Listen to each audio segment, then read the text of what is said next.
Hey, what's up, guys? So, in this video, we are going to talk about the Pygmalion effect, right? The Pygmalion effect. This is an effect I like to call the expectation effect. I personally call it the expectation effect. Now, what is this effect about? Um, Simply put, it's a phenomenon where the expectations others have for you or have for people influences the outcomes or the efforts that people put into things, right? So it's the expectation effect. Basically, when somebody expects something good of you, when somebody is in high expectations of you, okay, you end up doing your best to meet those expectations. And when somebody is in negative expectations of you too, you are more likely to not to meet those negative expectations, right? So it's a very delicate effect, and it has a lot of practical use cases which we are going to talk about here, and which you are going to see. Through these use cases, you can see how that can also affect your life, and how how you can use this effect, to improve your relationships and work in the office and stuff like that, right? So let's get started. So the next one is I'm going to talk about uh, a very interesting experience I had. So there was this one time I was sitting in a car, and then we were in traffic, right? And then there was this vendor who was hawking on the street and selling books, right? Now I know usually before you purchase a book, you sort of have to go through the titles, read the blurbs and all that, skim through just to know that this is something that you are interested in reading, right? So I saw this guy, called him, and then he came over and gave me some samples of book to read through, right? So I was just going through these books, and then the traffic lights switched to green. So it was time for me to move. All right, and then I was immediately I was handing the books over to the guy. I found some ones that I liked, right, and then but unfortunately, I couldn't really bargain with the prices with the guy, right? So then I had to give the books quickly back to him, and then move on in traffic. And the guy was like, "Oh, if I'm okay with the books, I should take the books.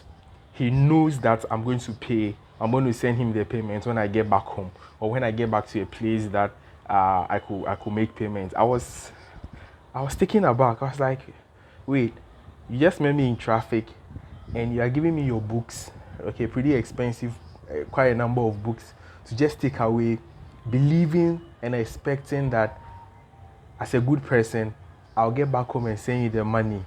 I was really, really surprised with that. Really, really, really surprised. Okay, that is like uh, probably the first time I've seen somebody put full trust in a stranger. I mean, I could take the books and never actually pay back or stuff like that. But that gesture, that expectation the guy set on me, it sort of really got to me. And, I go back and immediately sent the money to him. This is one of like the very practical use cases when the Pygmalion effect actually happens, okay, when it takes place, right? This guy set such a crazy high expectation for me that I couldn't even bear to delay his payments for any moment longer. Immediately I go back, right? So that is one instance, right? So it sort of brought out the best in me. um the other thing about this Pygmalion effect is what makes it dangerous is in the classroom, is in schools, right? Now, it's very delicate that teachers do not make distinctions between students. Sort of, you go to schools, typical classrooms, and teachers sort of expect some students to be good and they expect some students to perform horribly. This is very bad. All right. Now, according to research, when you take a sample group of students, okay, neutral students as much as possible from the same backgrounds and everything, exposed to the same materials and everything, and then you sample the students and take a group of the students and then push it in their head that they are expected to perform well, they are amazing students, they are great students by all standards. You realize that at the end of the day, when the results came in, they realized that the students that were motivated, the students that had positive expectations actually performed better than the students that were not giving any expectations as well. It's a very delicate thing. All right, so that is one way the Pygmalion effect is actually happening in schools. All right, so then if you are a teacher, if you educate kids in any ways, make sure that you are always constantly expecting the best from them. Let them know that, hey, you are an amazing student, you turn out to be great. Okay, I expect the best from you. I know the kind of person you are. I expect you to pass your exams. Okay, I'm expecting that you be the, yes, expectations do come with weight and all that, but then it creates the need for that particular kid or student to perform better, right? And then even if they don't, you realize that it would have created this edge in them to, what matters is the effort. All right, the effort. It's the Pygmalion effect, sort of. It ignites that effort for you, that makes you want to meet that kind of standard. All right. And so the other thing too is it's in the household, it's in families. Okay, parents should set positive expectations for their kids.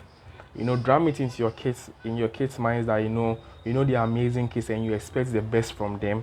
Okay, you know that they will be good. You know that they will be great. Okay, it creates a self-fulfilling prophecy for the kids.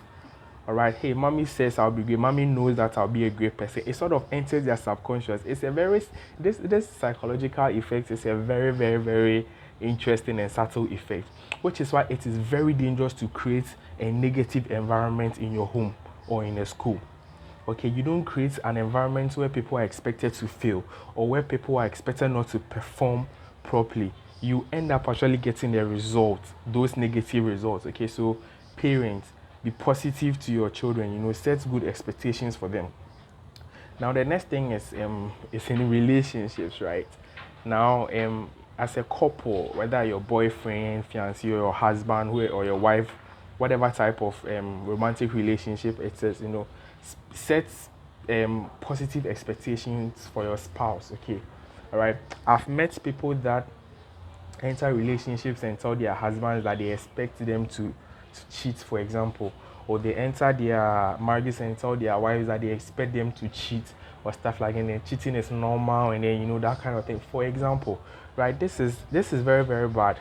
If you're not prepared for the possible results of your husband or wife cheating, don't set that kind of expectations, because you may not know what will happen, but then your husband or your wife may meet a situation where they could have resisted the temptation or the urge to cheat, but because you set that expectation by the Pygmalion effect, it's likely that they will end up cheating. All right, so in a relationship, I expect you to be I know the kind of person you are. I know you're an amazing person. I know you will never lie to me. I know you never cheat on me. Sometimes that is all that you need. That kind of trust and expectation set is all that you need. Now, at the back of your spouse's mind, hey, I don't want to break their trust. I don't want to break my girlfriend's trust. I don't want to break my wife's trust. Okay, I have integrity. She thinks so highly of me. I can't do this to her. I can't betray her. That is the kind of effect you are creating. Okay, which is why in marriages where the women are always distrusting their husbands, or their husbands are always distrusting their wives, you realize that there's this cycle of disappointment, there's this cycle of betrayal. Okay, there's this cycle of negativity always in those relationships. It's all the Pygmalion effect, which is live in action. It's sometimes these things are not just spiritual that we quickly attribute it to all the time. Sometimes they are just simple signs, simple psychological things that have been programmed into us, okay, that have come as a result of evolution and then all that stuff. And these are all things, they are all laws of nature. They are things that God created. So it's very necessary to understand such an effect like the Pygmalion effect, right? So this is it for this video. I hope you understood this effect. You've gotten an idea of which areas in your life you can apply it for yourself. Remember, this is not an effect that works with, that's not like you sort of, it doesn't work when you set expectations for yourself. That's different. Okay, it only comes in when somebody does the expectation setting from you for you. Okay, so that is, so I hope you could pick something from this video. You learn something from this video. If it really helped you, please don't forget to subscribe, click on the notification bell, share this video, like, and then comment on this video as well. All right, and then let's get the word out there.